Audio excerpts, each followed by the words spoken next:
Agora na Porteira Rádio Web, Choque Cultural.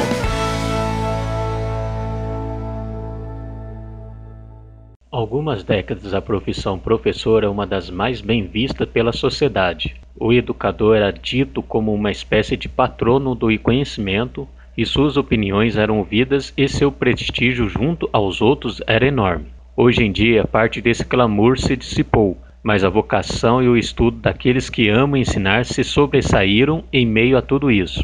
Conversamos com um dos nomes mais importantes da educação de Ouro Fino, que, a exemplo de sua mãe e suas irmãs, todas professoras, o que vem por demonstrar vir de uma família ligada à educação. Odila Rivelli faz parte da Academia de Letras e Arte de Ouro Fino, ocupando a cadeira número 6, tendo eu o privilégio de estar a seu lado como confrade. Odila Rivelli começou a sua vida escolar aos 6 anos, no primeiro ano do seu curso anexo à Escola Normal Oficial, hoje Coronel Francisco Ribeiro da Fonseca, de onde saiu normalista. Iniciou sua carreira de professora aos 18 anos, tendo sido alfabetizadora na escola do bairro da Boa Vista, na Escola Estadual Felipe dos Santos, ambas no município de Inconfidentes, e em Ouro Fino na Escola Estadual Guerino Casa Santa, e na Escola Estadual Coronel Paiva, e por 15 anos no Colégio Nossa Senhora das Graças. Para e passo, por indicação do professor João Rodrigues e professora Vitalina Marinho de Azevedo,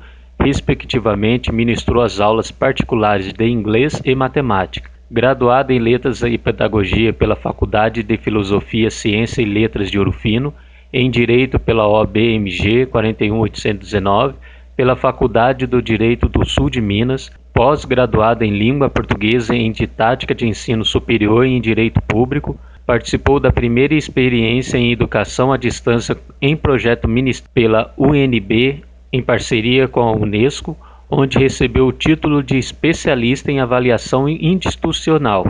Recebeu o título de mestre em educação pelo Conselho Ibero-Americano de Honor à la Qualidade Educativa, título recebido no Panamá. A convite do Dr. Antônio Eloy Paulino de Miranda, trabalhou na Faculdade de Filosofia, Ciência e Letras de Ouro Fino, atual Faculdade ASMEC, como bibliotecária, secretária, coordenadora geral, momento em que atuou na montagem do processo de planificação das licenciaturas do curso de Pedagogia, Letras e Estudos Sociais, autorização do curso de Administração de Empresas e Educação, bem como procedeu o reconhecimento junto ao MEC de todos os cursos de Ouro Fino.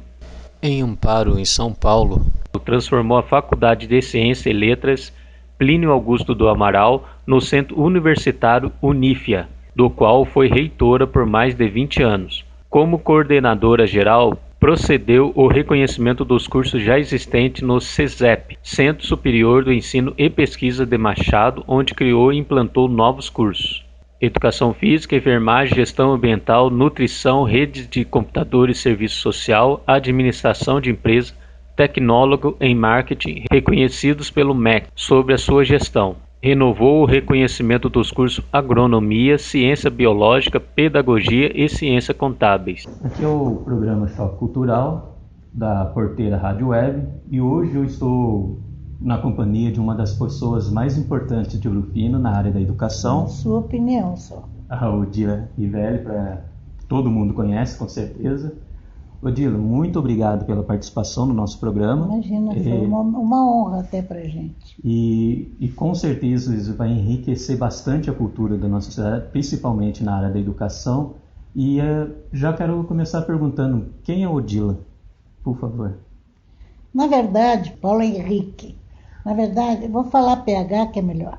Na verdade é o seguinte, Odila Rivelli é uma, com muito orgulho, digo-se passagem, normalista, ou seja, você não é do tempo da normalista, mas era um curso que havia no ensino médio, que você aprendia a ser professor, certo? Então, a minha vida toda foi dedicada a ser professora. O maior prazer meu é ser professora. Mais ainda, alfabetizadora. No entanto, à medida que o tempo foi passando, me foi exigido mais. Então, eu fui me transformando numa educadora. trabalhando sempre com educação. Participei aqui da planificação, que eram só cursos de licenciatura curta, daqui da Faculdade de Ouro Fino, Filosofia, na época convidada pelo Dr. Eloy Miranda. Aí eu fui trabalhar lá para fazer o processo de autorização da escola. E aprendi muito com o Tenente Zé Carlos, com o próprio Dr. Eloy, com o Tenente Nascimento, Dr. Cássio. E ali eu me envolvi com a educação e não saí até hoje. Com 74 anos, até hoje estou na área da educação. Eu fui diretora aqui da faculdade, autorizei vários cursos, quase todos que estão aí, reconheci os cursos, mas minha maior compensação, vamos dizer, foi ser alfabetizadora. Que eu trabalhei no Coleginho das Irmãs por 16 anos, passaram então várias turmas de primeira série primária, que naquele tempo não tinha esses prés nem nada, a criança vinha para você formar mesmo. E depois trabalhei também no Guerino Casa Santa. Então eram duas esferas completamente diferentes. Uma de um poder aquisitivo mais elitista, vamos dizer assim, que era o colégio. E depois no Guerino, que era completamente desprovido de tudo. No antigo grupinho de lata. Lá trabalhei também como alfabetizadora. E nessa trajetória de alfabetizadora, eu tive o prazer de ter a possibilidade de formar pessoas, que para mim era mais importante do que alfabetizar. E tenho aí grandes lembranças dos meus alunos, de quase todos. É impressionante, mas quando você está com 74 anos e você de repente encontra aí um rapaz que é médico. Oi, dona Odila, a senhora foi minha professora no primeiro ano primário. Tá certo, é bom e ao mesmo tempo mostra para você que você deu a sua contribuição para alguma coisa. Ótimo. Odila, responde aqui para nós, o que te levou a escolher a profissão de educador? Bom, em primeiro lugar, aqui na minha casa era uma exigência. Você não tinha muita opção. Ou você ia estudar, ou você ia estudar. Nós tivemos a sorte, a minha mãe é de 1912, e ela ficou órfã aos 7 anos, mas o pai, quando morreu, já antes de morrer, falou para minha avó, põe a menina no colégio. Então a minha mãe foi para o Colégio das Doroteias com 10 anos e saiu professora. Sim. E a gente então teve essa orientação de ter uma profissão. Por mais que eu tenha tido aula de didática, de psicologia, tanto no curso de magistério quanto no curso de pedagogia, a minha maior inspiradora foi a minha primeira professora de primeiro ano primário. Aliás, minha e quase a cidade inteira. Dona Maria Silva Lima, que todo mundo conhecia como Dona Filhinha. Eu me inspirei na Dona Filhinha para ser professora e alfabetizadora. Outro grande exemplo que eu tive foi da professora Leila Almeida. Legal. Por isso que eu escolhi. Odila, hoje em dia, qual é a maior dificuldade para um aluno e também o que gratifica um aluno estudar? Eu acho que hoje a maior dificuldade na educação é a falta de leitura. Bom. As crianças hoje têm todas as facilidades. Você anda para a rua, você vê qualquer criança com um celular na mão, tem as facilidades da internet, tem as facilidades dos meios digitais. Então ela perdeu o contato manual com o livro. Eles perderam a oportunidade de ler. Quando, no meu tempo, os presentes que a gente ganhava de aniversário e que dava também para as crianças eram livros de história. Contos da Carochinha, livro da vozinha, histórias da vozinha, contos de Grimm. Então, as crianças liam. Hoje, com inúmeras facilidades que eles têm de pesquisa na internet, e são da geração botão, vamos falar assim, eles não leem mais. Então, a coisa mais gratificante que eu acho para qualquer educador é você conseguir o que uma Paulita Queiroz Miranda, que foi professora de português, autodidata que era, não tinha faculdade nem nada, ela desenvolveu nos alunos dela o gosto pela leitura, o prazer de pegar um livro e ler. Então, eu acho que é gratificante quando eu consigo, por exemplo, hoje, encontrar com um aluno e pergunto: e ainda você lê? Leio, eu gosto de ler. Então, hoje, se você pudesse voltar as pessoas a terem um contato com o livro material, elas iriam descobrir um mundo completamente diferente da internet, minha opinião. Muito bom. Odila, nesses últimos tempos, com esse problema com a política, tanto da direita como da esquerda, que é o resumindo toda a história, né?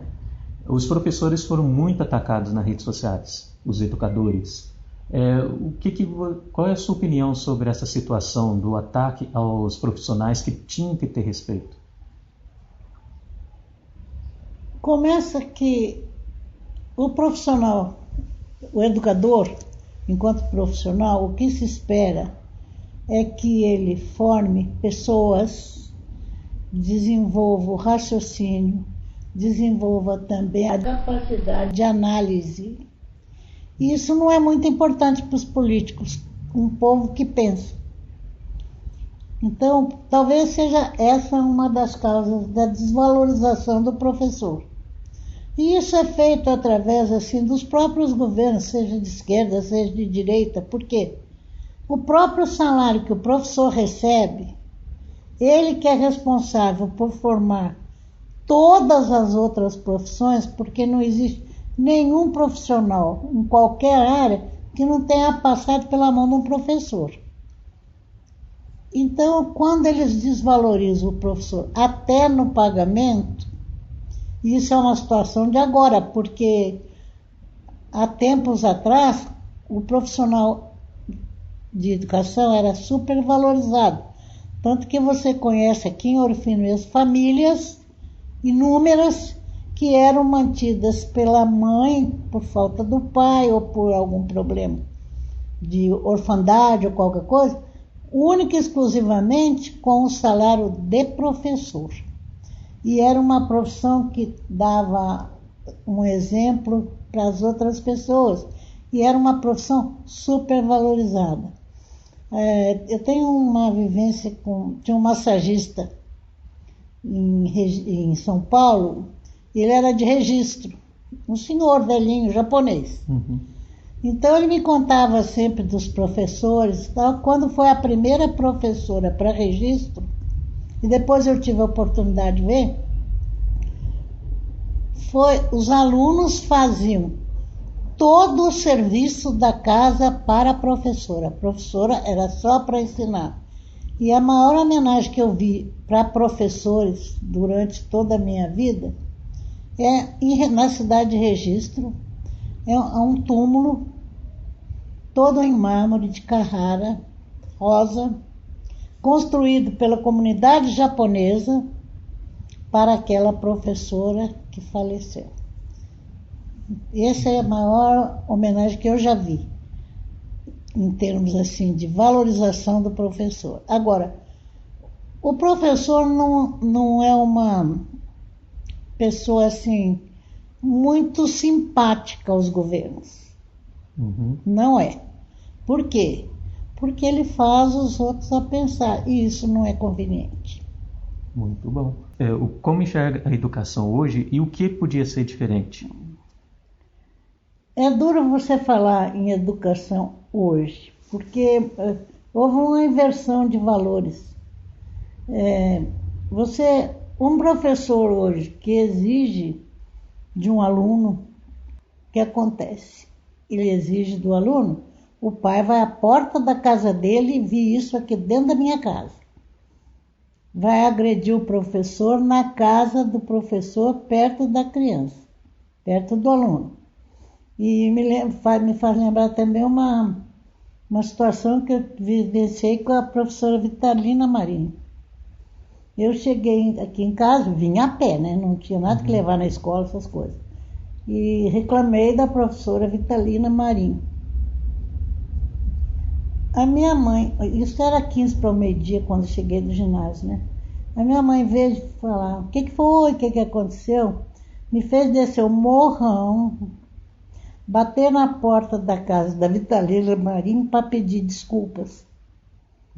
Então, essa inversão hoje, as próprias famílias não enxergam o professor como deveriam, certo? E outra coisa também que a gente tinha, que hoje não tem, querem passar para a escola a obrigação de educar. E não é o que acontece, não é o que acontecia, porque você recebe a educação na sua família e você recebe a orientação, o ensino, o conhecimento, a formação dentro da escola. Então, o que teria que mudar? Na minha opinião, eu acho que teria que voltar a um tempo, não é que se volte no tempo, mas eu acho que deveria se ter assim a oportunidade de mostrar para o aluno que a importância que o professor tem para ele.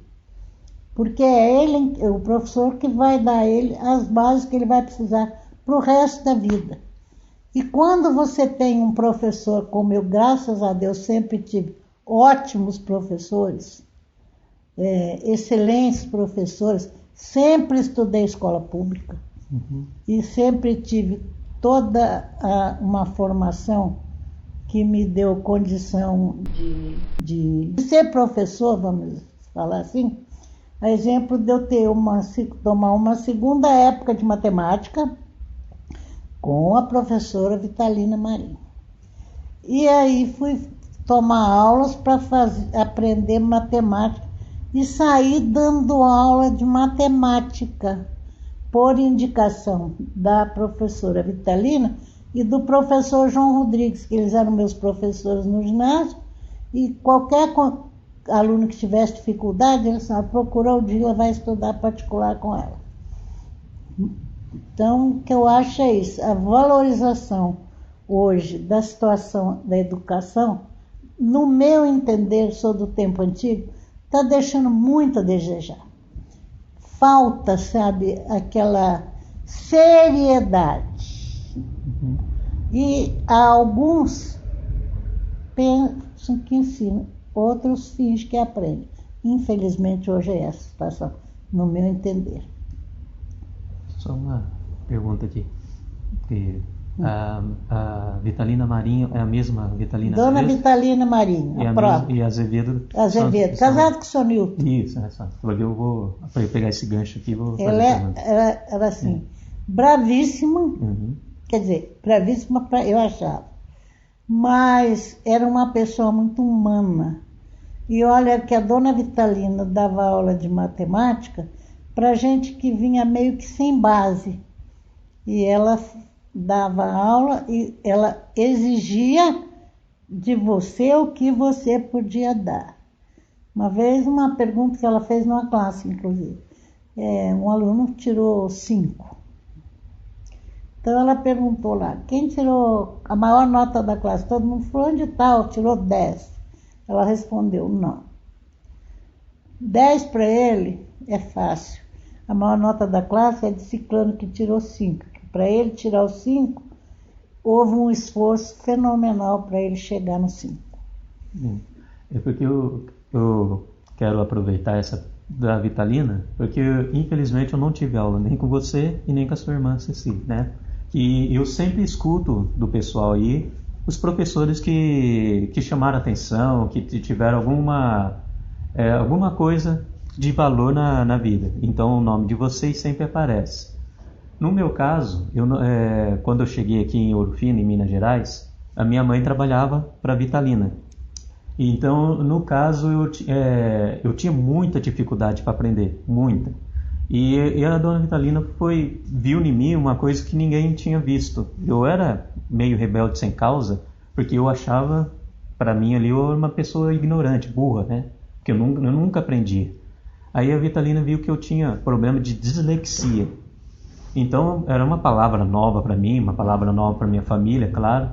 Então, ela viu o meu problema e conseguiu me ensinar de uma forma que eu pudesse aprender, pudesse acompanhar toda a classe e tudo. Então, a Ana... A Ana que você fala, Moroli, é a Ana Andere? Isso. A Ana Andere Moroli, dona Ana? Aninha Moroli, isso, exato. Ela era professora também de primeiro ano. Professora. Então, Fiz muita prática de ensino na classe dela. Então foram as duas professores que meio que me adotou, sabe? Elas davam aula de recurso para mim, só que não cobrava nada. Não tinha condições de nada. E para o meu problema, que era uma coisa que eu nunca tinha ouvido falar, ninguém tinha notado em mim sobre a dislexia, eles me ensinaram tanto que eu tive gosto para aprender a estudar, para formar. Então, no caso, eu vejo que vocês, Ana, Vitalina, Cecília e Odila, têm a mesma forma de ver e ensinar os alunos. Isso é da escola daqui ou é amor mesmo à profissão? Olha, o curso que a gente fez, que foi de magistério, era um curso que formava professores, certo? As matérias voltadas para isso, para a formação do professor, então psicologia, didática, história da educação. Mas o mais importante é que você tinha aulas até no horário de recreio. Saía do recreio, você não tinha mais aula teórica. Você ia para as classes, que é onde eu falo da dona Ana Andere Moroli. Ela lecionava de primeiro e segundo ano primário. Então você ia para a classe fazer a prática. Então a gente que fez normal teve a oportunidade de conviver com professores realmente professores. Exemplo que você citou da Ana Andere, que a gente trabalhou depois muito junto, porque eu também trabalhava com o primeiro ano. Foi uma pessoa assim que veio em substituição à figura da dona Filinha, alfabetizadora. E então você, quando pega uma criança para alfabetizar, você tem que se dedicar de tal forma a se inteirar com a criança que ela tenha necessidade, vontade e certeza de que ela pode. É isso que você tem que desenvolver no aluno, na minha opinião. Você foi aluno da Ana no primeiro ano primário? Não. Não, eu não tive aulas com elas dentro da classe. Eu ia na casa delas. Sim, perfeito. Contato muito maior, né? A Vitalina começou, ela viu a minha dificuldade, ela viu o meu problema, né? Ela começou a dar aula, como você mesmo disse, ela dava aula mais de matemática. O português, que eu trocava a letra T com T, aí ela precisava de uma professora de português. Eu acredito que a Aninha era... A dona Ana, ela era alfabetizadora. Então, aí por isso que ela me encaminhou. Por isso que ela te encaminhou. Exato. E por sinal, teve uns caminhos muito certos, sabe? Porque a Ana era excelente. Totalmente. Ela tinha uma paciência. E como eu falei para você, eu era revoltado porque todo mundo fazia eu acreditar que eu era incapaz. Você não era revoltado. Sabe o que acontecia? É comum, viu? Não é o seu caso, não. Eu tive um colégio em São Paulo que nós tínhamos 8 classes de primeira série. E tinha uma criança lá que eu tive que chamar a professora enquanto diretora. Escuta, mas o que está acontecendo? Ela falou, eu não tenho paciência porque ele não aprende. Aí, acabou a história, eu chamei a criança e falei, olha, você está indo bem e tal, nós vamos mudar você para outra classe, com outra professora, para você ajudar a professora na outra classe. Aí ela virou e falou assim, Ah, mas eu gosto tanto da professora, me lembro da professora Edmeia, eu prefiro ficar com ela. Aí foi que eu chamei e falei, escuta, ele aprende sim e você vai ter que ficar com ele, só que você olhe com um carinho. Ele depende mais de você do que os outros que você tem na classe. Então, essa interação tem que existir e não pode você rotular ninguém que é burro, ninguém aprende, você não aprende. É fácil isso, sabe? Às vezes, numa classe maior, um aluno que tem assim, uma necessidade diferente, vamos chamar assim, é fácil ele ser abandonado. Agora, isto nunca aconteceu, graças a Deus, comigo, enquanto alfabetizadora, e com a Ana Andere eu tenho certeza que nunca aconteceu, por isso é que ela te recuperou. Entendi. Ela vivia isso. Verdade. Exatamente isso. Então são coisas que passam, como eu falei, a maioria das pessoas que eu converso aqui em Ouro Fino, porque eu só estudei no Coronel Paiva. Desde que eu cheguei, eu fui até o final no Coronel Paiva. Certo. Então a maioria das que a gente fala de educação aqui, esses nomes que vêm sempre, o seu, o da sua irmã, o da Vitalino, da Ana, sempre vem. Então vocês veem que é a mesma formação. Então, como você mesmo disse, nós tivemos uma formação para isso. Tiveram uma formação. E é o que muitas vezes falta para outras pessoas, né? O interesse. O interesse, ou vai fazer uma coisa que não gosta, primeiro você tem que gostar. E quem corre por gosto não cansa, né? É verdade. Eu gosto, então eu faço bem. Odilo, eu tenho a honra de ser seu companheiro na Academia de Letras. Gostaria que você falasse quando que você entrou, aliás, quando eu entrei, era o Geraldo Afonso que era o presidente, né? Sim. E eu fui tomar posse com a sua irmã sendo presidente. Aí, como eu falei, outra pessoa também que eu tive mais contato dentro da academia, era uma pessoa que ela via que eu estava empolgado, querendo fazer as coisas, e ela teve paciência de me colocar no caminho. Infelizmente aconteceu, né, que ela se foi, mas aí eu meio que me perdi. Mas deixou o trabalho dela. Isso, exato. Então eu meio que perdi. Então, quer dizer, eu vi uma diferença enorme, não da pessoa, mas assim, aquela pessoa que te encaminha, que te explica como que faz, ou melhor se fazer desse jeito, e outras pessoas que cobram sem muita coisa.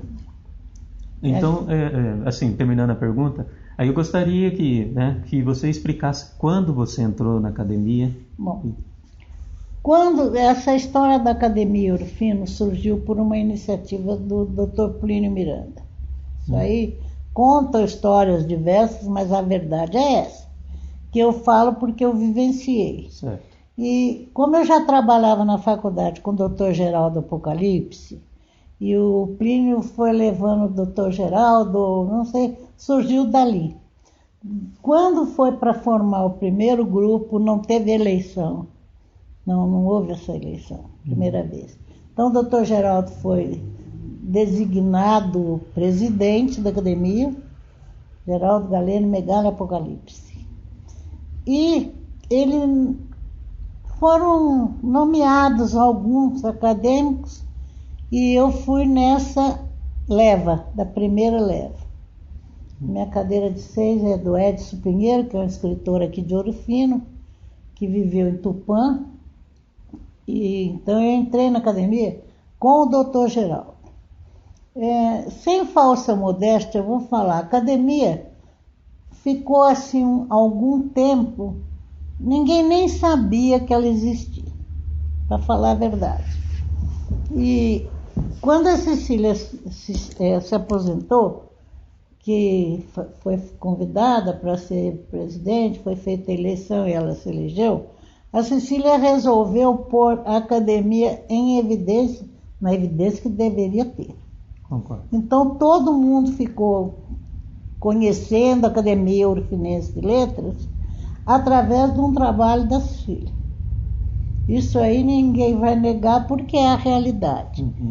Agora, não pode ser, na minha opinião, um grupo... Eu não participo muito das reuniões. mesmo porque eu fui embora, fiquei fora e tal. Agora, acho que toda e qualquer iniciativa cultural que seja ligada à cultura deva ser incentivada pela academia. Concordo. Certo? Então, não existe, por exemplo, fazer um paralelo. Você tem seu livro. Tudo bem. Eu posso não gostar do seu livro. É uma opinião minha. Agora, a academia tem que gostar de todos os livros. Voltando para o PH. É o seguinte, a academia, o nome já diz, Academia Ouro Finense, com IFE, de Letras e Artes, tem que participar de todas as iniciativas culturais. Que seria iniciativa cultural? Eu vejo muito isso, quando trabalhei em Machado, eu vi muito. Então, Machado é uma cidade que cultua as... São vários grupos lá, porque é a história da cidade, aquilo funciona daquela forma. E tem gente que acha ridículo, só que é porque não conhece os seus antecedentes, porque se nós formos voltar no tempo. Então a academia, na minha opinião, é para promover a cultura, independentemente se eu acho você bonito, feio, gosto de você ou não gosto. Você não existe, você existe em função da atividade cultural que você propõe. Isso, eu concordo plenamente com a senhora. Tanto que quando a Cecília estava me dirigindo, né? Ela estava presente comigo lá. Sempre que eu tinha uma dúvida, ela sempre respondia. Geraldo Afonso também, uma excelente pessoa, não tem como negar. Então, no meu começo, foram mais os dois que eu apoiava, né? Então, praticamente, a Cecília me dirigia de uma forma, maestria tão boa. E eu era contra uma frase que eu escutei, que a academia é só por existir. Não acho, porque é o polo mais importante. Ela não fez isso. Ela fez a academia existir. Exato, a Cecília fez totalmente diferente. Ela fez a academia existir. Mostrou então, que tinha uma frase, como eu falei para você, que a academia é só para existir. Eu não concordava e a Cecília já mostrava que não concordava há muito tempo, como você falou. Ela já chegou e ela pôs a academia, como dizem hoje, ela pôs a academia na mídia. Exato. A academia tinha um respeito. Ou se a academia hoje tem a sala que tem, foi trabalho dela. Isso o Dr. Maurício falou para todo mundo. Vou ceder por ser um trabalho que eu estou vendo que existe. Exato, eu concordo plenamente. Então, eu acredito que pessoas como Cecília, Vitalina, Ana, Odila, são importantes para a cidade. E elas têm que ser cultivadas, têm que ser incentivadas, principalmente por pessoas que têm dificuldades como eu, em todos os sentidos. Eu sigo aquele estereótipo, né? Que não tem como fugir disso. Mas pessoas como vocês ajudam a gente a estar no mesmo patamar, ou conseguem enxergar a gente com os mesmos olhos. Mas isso aí não é a gente, isso é a obrigação do educador. Você tem que trazer as pessoas para um nível que ela seja um agente modificador da sociedade que ela vai viver. E de repente todo agente modificador incomoda. Certo? Entendi. Faz sentido. Odila, muito obrigado por participar do Choque Cultural. É de muita importância essa conversa nossa aqui para incentivar principalmente os educadores e professores que estão chegando agora, que espero que eles tenham incentivo para poder ensinar. E o seu nome é muito importante aqui na cidade, como os outros que nós falamos aqui.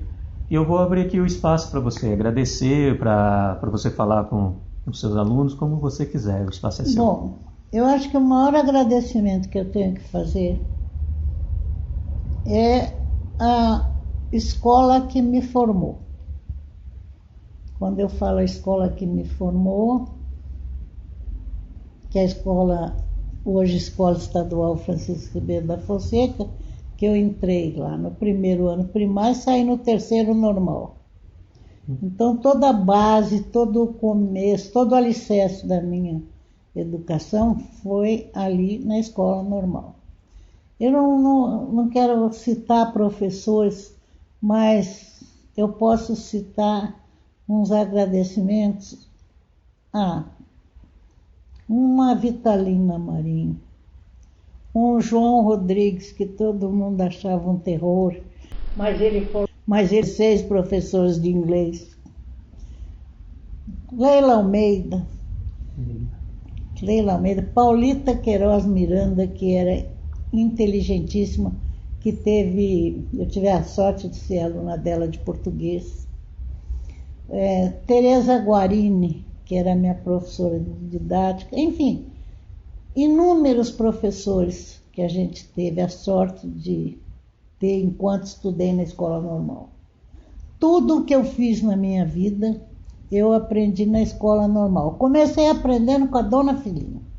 A Dona Filinha era o exemplo vivo de como uma professora de primeiro ano tinha que ser, como alfabetizadora. Então, todo ano, no dia do professor, quando eu lecionava, eu levava a Dona Filinha para falar com os meus alunos de primeiro ano primário.